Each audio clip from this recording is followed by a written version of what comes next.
김영환입니다. 세상을 바꾸는 좋은 글에 이런 내용이 실렸습니다. 한 은행을 턴 두 형제의 강도 사건이었는데요. 학력보다 무서운 경력, 그리고 시스템의 중요성, 이런 내용을 이제 이야기하려고 적은 내용이었는데요. 중국 광저우의 한 은행을 턴 두 형제의 강도 사건 이야기였습니다. 두 형제가 은행을 이렇게 털었는데요. 은행에 들어가서 이렇게 외쳤습니다. 움직이지 마시오. 이 돈은 정부의 돈일 뿐이고 목숨은 여러분의 것이니 시키는 대로 가만히 있으면 아무 문제가 없을 것이오. 이렇게 외쳤습니다. 그러니까 사람들이 이 말을 듣고 좀 마음이 편해져서 조용히 엎드려 있었답니다. 그리고 일반적인 이 생각을 바꾸는 멘트 때문에 사람들이 더 말을 잘 들었다. 이렇게 보도가 되었는데요. 강도라면 사실은 이제 큰 패닉에 빠지는 사람들을 더 패닉에 빠지게 만들고 마음을 어렵게 할 텐데, 이 강도들은 사람들을 설득하려고 했다는 거죠. 어떻게 설득했습니까?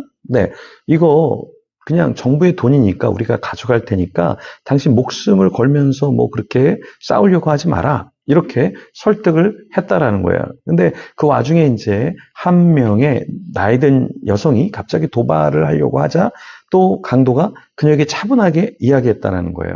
어머님, 교양 있게 행동하십시오. 말씀드렸듯이 당신을 해칠 이유도 생각도 없습니다. 그러면서 도발하려고 하는 사람을 또 안정시키면서 자기들의 목적을 이루려고 했다라는 것입니다. 자, 이것이 무엇을 이야기해 주는 거냐면, 사람이 나쁜 일을 할 때 사람들을 생각을 바꾸면서 사람들을 세뇌시키면 자기가 원하는 대로 끌고 갈 수 있다라는 것을 이제 보여주는 그런 이야기죠. 오늘 본문에 보면은 이제 야곱과 그 처들이 라반의 재물들을 가지고 가는데 몰래 떠납니다. 근데 그러면서 또 라헬이 아버지 라반의 드라빔까지 이제 훔쳐 가는데요. 그때 이 상황이 어떻게 펼쳐지는지 우리가 같이 좀 살펴보겠습니다. 그러면서 우리는 어떻게 신앙생활을 해야 되는가 조금 더 고민을 하면 좋겠습니다. 창세기 31장 14절에서 24절 말씀인데요. 먼저 14절에서 16절 말씀 같이 읽어보겠습니다. 라헬과 레아가 그에게 대답하여 이르되 우리가 우리 아버지 집에서 무슨 분깃이나 유산이 있으리요?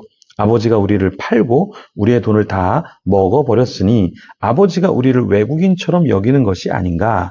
하나님이 우리 아버지에게서 취하여 가신 재물은 우리와 우리 자식의 것이니 이제 하나님이 당신에게 이르신 일을 다 준행하라.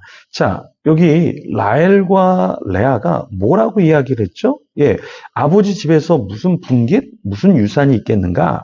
근데 문제가 있다. 그러니까 아버지가 우리를 팔고 또 우리 돈을 다 가져가서 먹어버렸으니까 우리가 아버지의 돈을 가져가도 문제가 없다.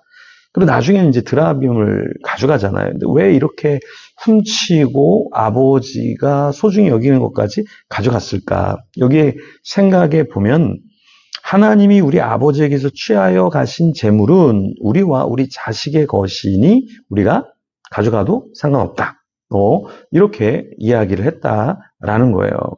자, 제가 처음에 이야기했던 것처럼 무언가 어떤 걸 행동을 하는데 그 행동을 할 때 체면을 거는 거죠. 세뇌를 시키는 거죠. 그래서 이거는 괜찮아. 우리가 원래 우리 거였는데 저 사람이 우리 걸 뺏어간 거야. 혹은 하나님 우리에게 주려고 한 것을 저 사람이 가로챈 거야. 근데 그것이 아버지라는 그런 존재였는데 그럼에도 불구하고 자기의 남편을 설득하고 세뇌시키고 그래서 결국에 나중에는 야곱도 이것을 가져가는데 전혀 마음에 불편함, 어려움이 없었다라는 것이죠. 그러니까 라헬과 레아의 생각이 이렇다 보니까 야곱도 자기 아빠 거에 대해서 이렇게 생각하는데 내가 가져가는 것은 어떻겠어? 이렇게 생각을 했겠죠. 아니면 야곱이 장인 어른한테 너무 많이 당한 것 같아. 그러니까 이제는 더 이상 당하면 안 되겠어. 그래서 오히려 라헬과 레아를 세뇌시켰을 수도 있겠죠. 어쨌든 이 라헬과 레아와 야곱은 다 같은 생각을 했다는 거예요. 어떤 생각을 했습니까? 다른 사람이 누군가 우리에게 해를 끼쳤으니까 우리가 해를 끼쳐도 문제없어. 이렇게 생각했다라는 거예요. 제가 다음 세대 목회 세미나를 참석하면서 저도 강의를 했지만 이 상담을 30년 동안 한 분의 강의를 들으면서 제가 한 가지 인사이트가 있었는데요. 사람이 아프면, 사람이 조울증이 오면, 사람이 우울증이 오면 우리가 어떤 현상이 있게 되냐면 왜곡의 현상이 있다라는 겁니다. 우리가 신앙생활하면서 또 신앙생활할 때 우리의 믿음이 떨어지고 잘못 신앙생활하는 것이 무엇인가 할 때 하나님의 뜻이 무엇인지, 그리고 우리 곁에 있는 사람들에 대해서 긍휼의 마음, 자비의 마음이 사라지면 어떻게 되는가? 나만 생각하게 되는 거죠. 내가 상처 입은 자야. 내가 피해 입은 사람이야. 내가 고통당한 자야.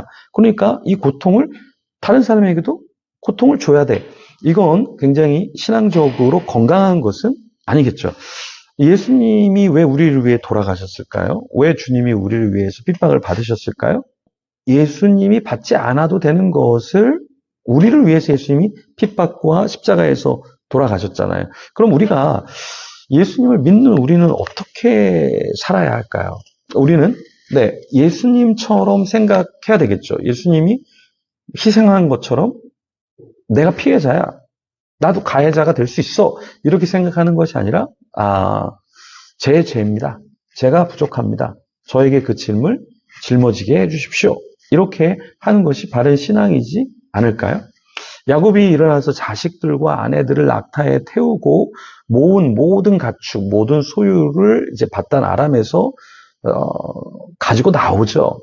그리고 이제 자기 아버지에게 가려고 할 때에 라반이 양털을 깎으러 갔을 그 타이밍에 이제 나오는데 라헬이 아버지의 드라빔을 갖고 나왔죠. 그리고 같이 떠났단 말이에요.